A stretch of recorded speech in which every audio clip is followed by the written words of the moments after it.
What's up, my comic comrades? Today we've got a long overdue but epic versus episode for you because we're matching two of the most popular teams in all of comic books against one another with the Avengers versus the X-Men. These two teams have faced off in comics several times over the years, like in the 1987's X-Men vs. Avengers 4-issue miniseries and the more recent X-Men vs. Avengers 12-issue miniseries from 2012 as examples. But those stories have typically ended in a stalemate or with the two teams having to put their differences aside to fight an even greater mutual threat. So today we thought it would be fun to give you our prediction of who would win if these two iconic superhero teams ever fought to the last man. And the outcome might surprise you. So hold on to your butts and let's find out which team reigns supreme.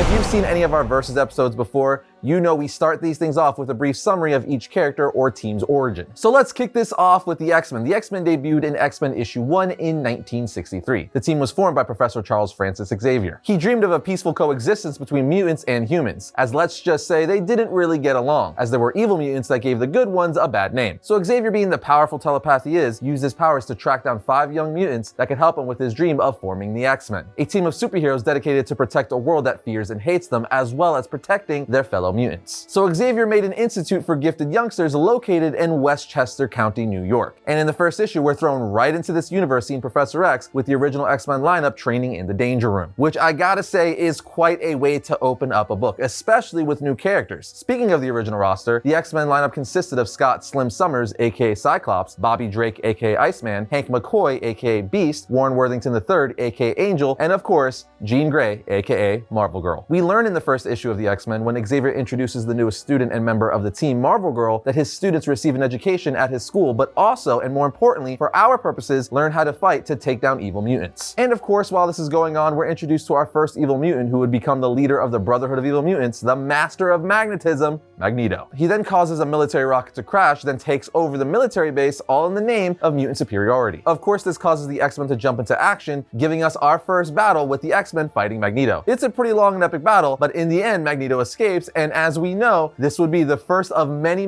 battles between him and the X-Men. But now let's take a peek at how the Avengers first formed. They first appeared in Avengers issue 1 in 1963. Their founding members are Iron Man, Hulk, Thor, Ant-Man, Wasp, and you could even count Captain America in there. Although he didn't join until later due to him being frozen in a block of ice, he existed decades before, hence him given the title, the First Avenger. The reason for them forming the Avengers was because of Loki, the Asgardian god of mischief. He had used an illusion to trick the Hulk into destroying a railroad track in the hopes of luring his half-brother Thor back to Asgard, where he could battle him and get revenge. Hearing of the Hulk's rampage, Rick Jones sent a radio message to the Fantastic Four telling them the problem, which of course was a pissed-off rampaging Hulk. But Loki diverted the message to Thor, whom he hoped would then fight the Hulk. Unknown to Loki, the message was also picked up by Iron Man, Ant-Man, and the Wasp. So the three of them and Thor all responded to the call and banded together to stop the Hulk. But while they were fighting him, they discovered Loki's evil plan and teamed up with the Hulk to take down the god of mischief. After this, Ant-Man mentioned to the other heroes that the 5 of them worked well together and suggested they should combine forces to form a team to fight against threats that no single hero could defeat alone. The Wasp then suggested they name themselves the Avengers, and the rest is history. The founding member of the Avengers, apart from Hulk, were already recognized and established as superheroes in the world of comics before the team formed. However, the Hulk has a more complicated relationship with the public. Some thought he was a misunderstood monster who just wanted to be left alone, others just downright hated him. In any case, both teams, the X-Men and Avengers, have had a revolving door of members over the years, which is what makes this such an interesting battle. Speaking of it, now it's time to look at these teams' powers and abilities, as that's what's going to determine who wins this fight.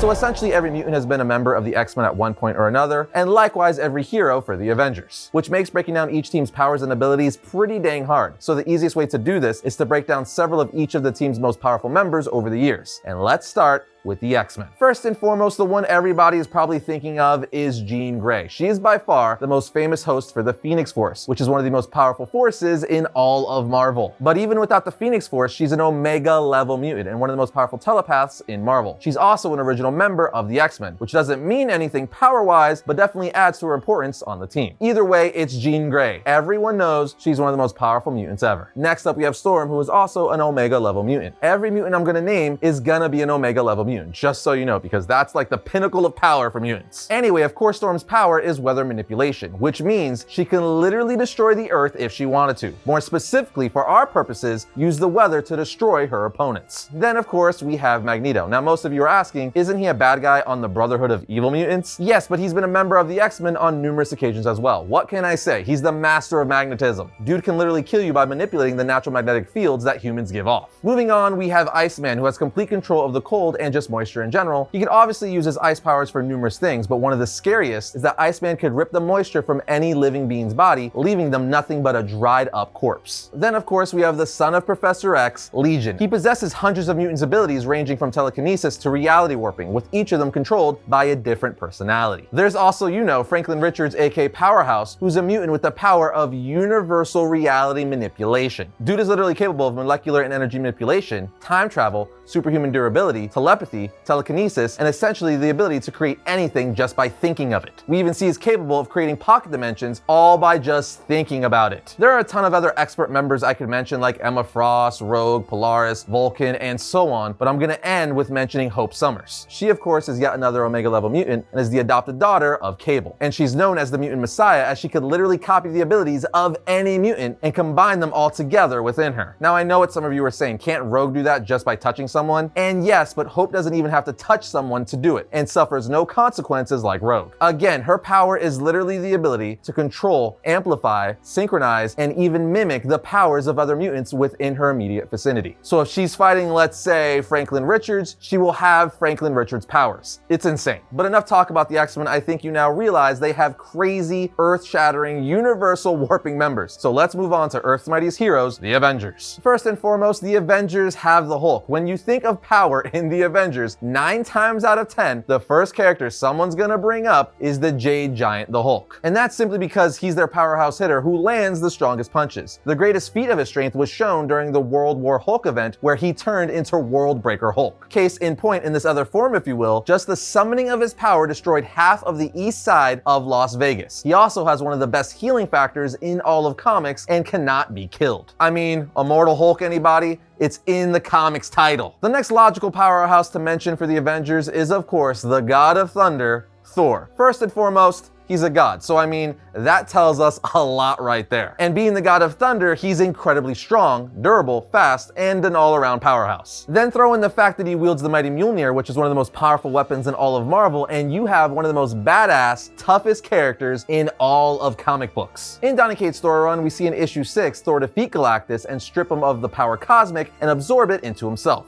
Do I really need to say more? No, I don't, but I will, because right after that, in the same issue, he also defeated the Black Winter single-handedly, one of the most powerful forces in all of Marvel. I don't know if the Black Winter literally eats universes, but it's known as the Devourer of Universes. Galactus was the herald to the Black Winter. Wrap your brain around that. Then think how Thor defeated both of them by himself. Moving along, you also have Carol Danvers, Captain Marvel. She's a cosmic powerhouse, and in more recent years, Marvel has dubbed her as one of the most powerful characters in all of the universe. She, of course, possesses enhanced strength, stamina, agility, and durability. Almost any power you could think of, Captain Marvel has. We're talking about super speed, super agility, super stamina, flight, invulnerability, energy absorption, energy projection, energy manipulation, energy constructs, regeneration, enhanced healing, danger sense, hypercosmic awareness, absolute force manipulation, faster than light, wormhole connection. Love her or hate her, she's a powerhouse for the Avengers. Essentially, when the writer was creating this character for Marvel, they asked Marvel, what power should this character have? And Marvel said,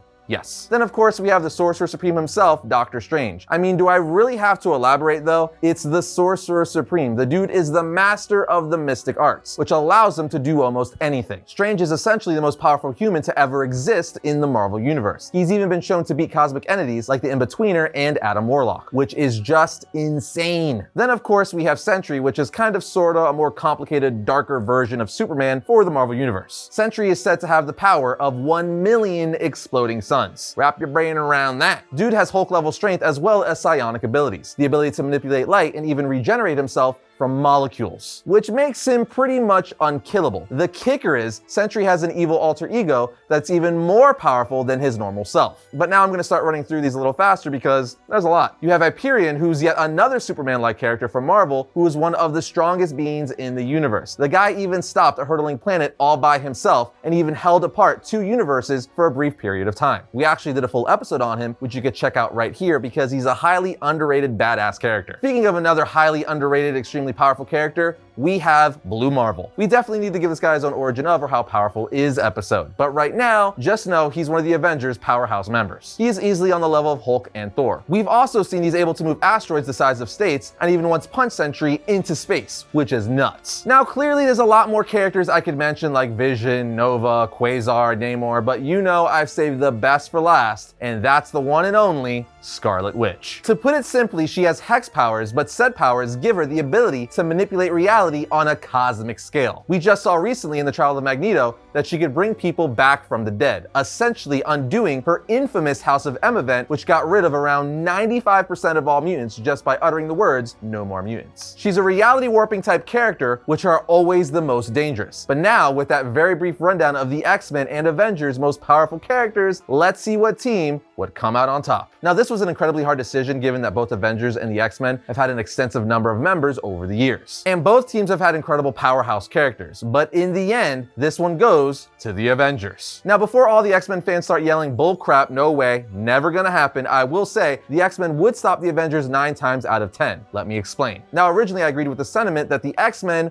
would be the ones to come out on top. I mean, the X-Men have character powerhouses like Franklin Richards, Hope Summers, Jean Grey, Storm, Magneto, and on and on. But the Avengers have one character that is the answer to all of those characters, and just mutants in general. And that, of course, is the Scarlet Witch. As I just said a second ago, and I'm sure many of you already know, during the House of M storyline, the Scarlet Witch literally got rid of around 95% of all mutants just by uttering the 3 words, "No more mutants." And it was an event that was never 100% undone. In fact, in the recent Trial of Magneto miniseries, Wanda didn't undo what she did in the House of M, but she tried to make up for it. She used her powers to gather all the pieces of the lost mutants and put them in a resurrection queue dubbed the waiting room, so they can eventually be brought back to life via the resurrection process in Krakoa. In doing so, she created a way so mutants will never have to die again, at least not permanently. What I'm saying is alone, she could clearly wish away mutants as she has before, almost making them go completely extinct. And she just so happens to be an Avenger, meaning the win goes to the Avengers. Wanda is just a very interesting character and easily one of the most powerful in all of Marvel, but it's also interesting that she would be the key to taking out the X-Men, given that her father is Magneto. But there you have it, guys, that is our winner, the Avengers.